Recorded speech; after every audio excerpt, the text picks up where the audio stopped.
number one way, one secret tip to actually becoming successful in the occult, to starting the occult and witchcraft. This is actually a tip that nobody wants to talk about. I'm not saying that it may be a super secret formula that practitioners and groups have kept secret for millennia, but in practice, there is a secret sauce to getting your magic going. That is assessing your beliefs. It is not a particular Magic 101 book. It is not a recommendation to work with a certain spirit or certain sets of spirits. It is not a, this is the color of this candle, it stands for this herb stands for that, and if you put this and this together, you'll get this result. It is not any of these things. All of those are tools to help you get going towards it, towards your results.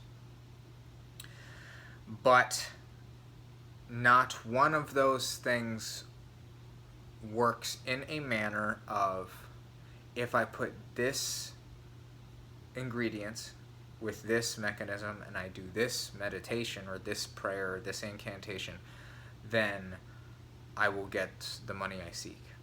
Then I will get the girl that I want. It has nothing to do with that. Like, it does not work that way. The occult period does not really work that way. It is all, if you do those things, if you do magical projects, it will push certain energies into the direction of the manifestation that you want. And if you get the right type, right amount, circumstances are available, the added element of the will of the gods or destiny, then you have results. You will always get some kind of result because you are pushing energy. For every action, there is an equal or opposite reaction. That applies to the occult as well.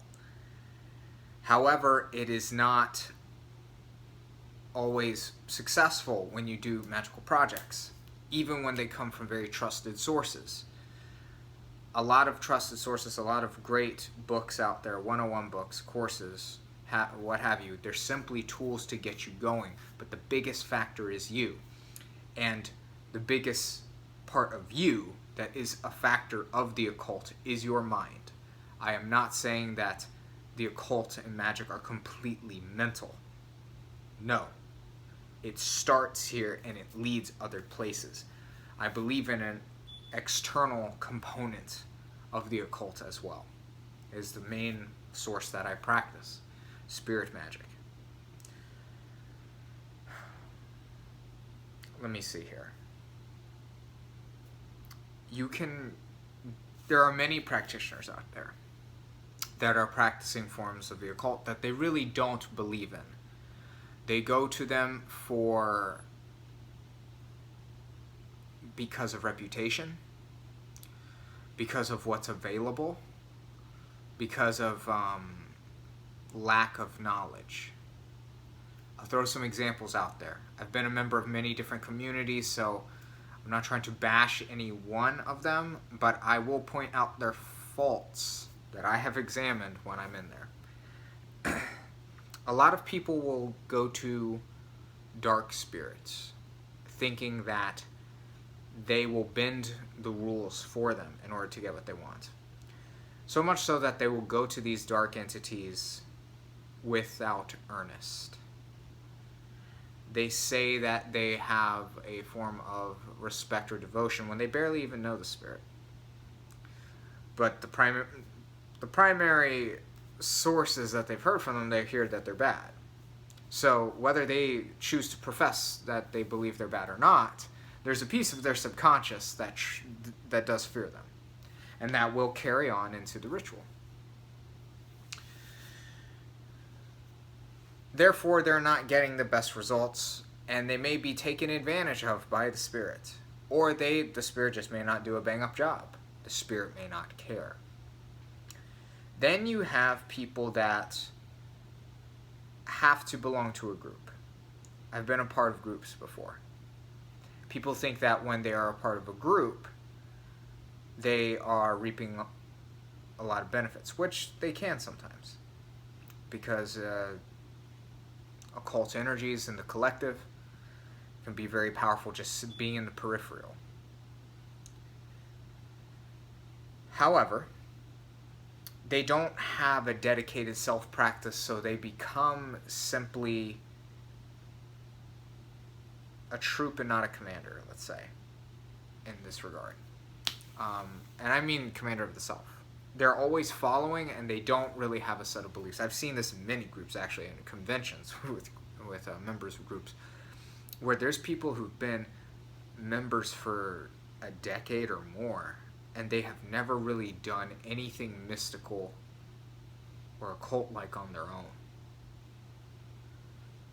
But they do like saying, I'm this position in this group and stuff like that. And I'll quiet you because I'm senior and stuff. But they don't really have experience outside of, if somebody's holding their hand. Well, is someone going to hold your hand when you are fighting a court case? Is someone going to hold your hand when you are trying to find the love of your life? Is someone going to hold your hand when you want to manifest the career that you desire, the money that you desire? The answer is no.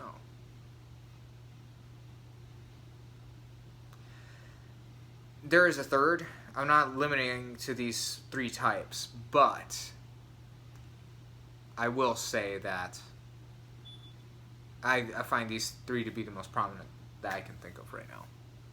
The third type of person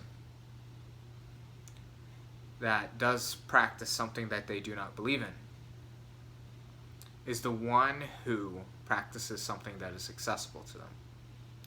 This is very big in the Latin American communities, which I've been a part of, like the occult practice there.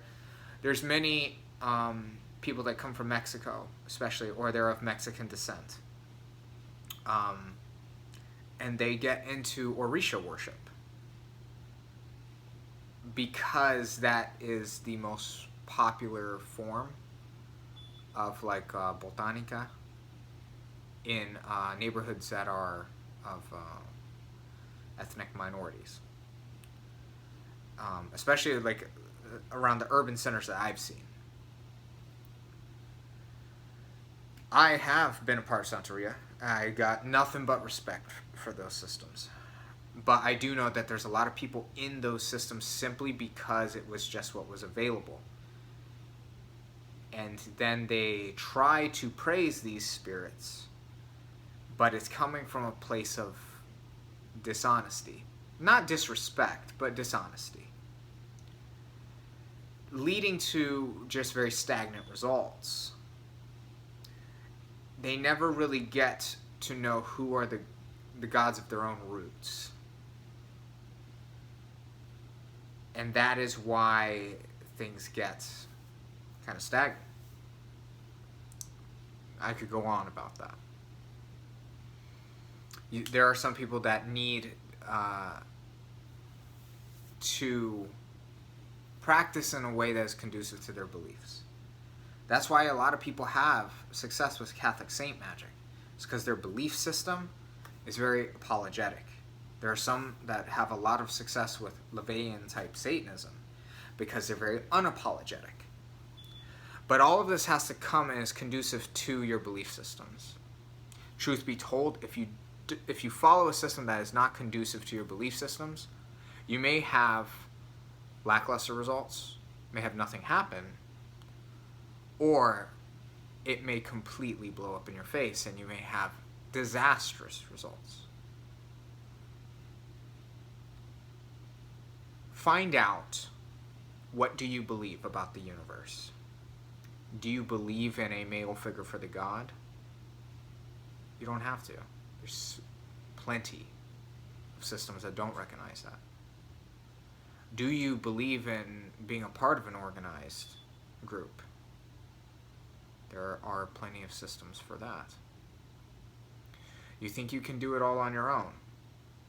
There's systems for that. I just warn people with the utmost concern. Do not start a path that you really don't believe in simply because you're trying to get results. When you do that, or you think that a certain guru or teacher has a one-size-fits-all formula, they don't. And what may happen is you just quit and you don't have the diligence to continue the magic.